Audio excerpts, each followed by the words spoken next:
मरहबा, हुरैन खान आपसे मुखातिब है। साबिक वज़ीर आज़म इमरान खान का अडेला जेल में मीडिया और वकला से गुफ्तगू। रमज़ानुल मुबारक के बाद हम तमाम अपोजिशन जमातों के साथ मिलकर लाहे अमल बनाएंगे और मुल्क गिर एहतजाजी तहरीक चलाएंगे। इस मकसद के लिए मैंने अपने मुज़ाकराती कमेटी को राब्तों में तेज़ी लाने की हिदायत कर दी है। हम मुल्क में कानून की हुक्मरानी के लिए पाकिस्तान के हर शोबे से मुंसलिक अफराद, वकला, किसानों, मजदूरों, उलमा और तुलबा समेत सब पाकिस्तानियों को दावत देंगे कि इस एहतजाज में शिरकत करें और अपने हकूक़ की बहाली के लिए निकलें। ये एहतजाज आइन और जमहूरियत की बहाली और हकीकी आज़ादी के लिए होगा। किसी भी जज का फ़र्ज़ है कि जब तक दोनों अतराफ़ का मौक़िफ़ ना सुन लें, कोई फ़ैसला या रिमार्क ना दे, क्योंकि जजिस के रिमार्क्स और फैसलों के न सिर्फ मुतल्लिका मुकदमात बल्कि मुस्तक़बिल के मुकदमात पर भी असरात मुरतब होते हैं। जजिस का ज़ाब्ता इखलाक इस बात का मुतकाज़ी होता है कि कोई भी जज मुकदमा सुनते हुए ऐसे रिमार्क्स देने से एतराज़ बढ़ते। जस्टिस मुसर्रत हिलाली साहबा को 9 मई के वाक़े पर यकतरफा रिमार्क्स देने से कबल दोनों अतराफ़ का मौक़िफ़ सुनना चाहिए। अभी तक इस वाक़े पर कोई शफाफ कमीशन नहीं बना, ना ही कोई अदालती तहकीकात की गई हैं। पुलिस और एजेंसीज ने जो मुकदमात 9 मई के हवाले से बनाए हैं, इन पर अदालतों में कोई सबूत पेश नहीं कर सके। इस वाक़े की CCTV फुटेज तक गायब है। Supreme court Islamabad high court से मेरे अगवा को गैर कानूनी करार दे चुकी है। 9 मई के वाक़यात में जुल्म भी हम पर किया गया, कारकुनान भी हमारे शहीद किए गए, इल्ज़ाम भी हम पर लगाया गया और सज़ा भी हमें दी गई। 9 मई के दिन जिस तरह कौम की माँ बहनों को सड़कों पर घसीट कर इनकी तौहीन की गई, वो शर्मनाक है। 9 मई बाकायदा मनसूबाबंदी से अमल में लाया जाने वाला एक प्लांटेड फॉल्स फ्लैग ऑपरेशन था।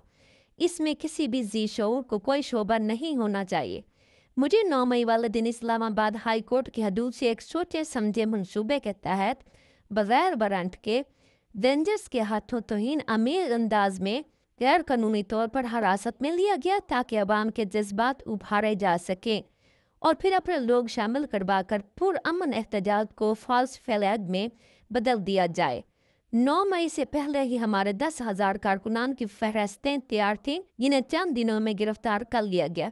9 मई की आड़ में पाकिस्तान के अवाम पर जुल्म और फस्तायत के पहाड़ तोड़े गए, हमारे लोगों को शहीद और जख्मी किया गया, हजारों कारकुनान को गैर कानूनी छापे मारकर गिरफ्तार किया गया, जबरी तौर पर अगवा और गुमशुदा किया गया, लोगों को मिलिट्री हिरासत में देकर तशद्दुद का निशाना बनाया गया। हमारे कई लीडरान और कारकुनान अभी तक इन मुकदमात में नाहक पाबंदे सिलासिल हैं। 9 मई का मकसद तहरीक इंसाफ को कुचलना था और ये सिलसिला अब भी जारी है।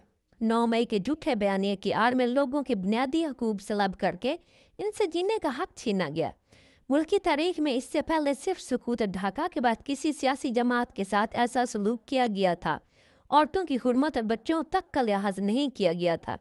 हमारे बारहा मुतालबे के बावजूद 9 मई और 26 नवंबर पर जुडिशल कमीशन कायम नहीं किया गया। अगर जुडिशल कमीशन का क़याम हो जाता तो आवाम के सामने सब हक़ाइक़ आ जाते। जुडिशल कमीशन के क़याम का मकसद ही यही होता है कि जिन मामलात पर दो राय मौजूद हों, इनके शफाफ तहकीकात करा के असल हक़ाइक़ की रोशनी में मुजरमान का तयन किया जा सके। हम 9 मई के वाक़यात की CCTV फुटेज बरामद करने का भी मुतालबा करते हैं। हमने इंसानी हकूक़ की खिलाफ वर्जियों से मुतल्लिक़ हर अदालत से रजू किया।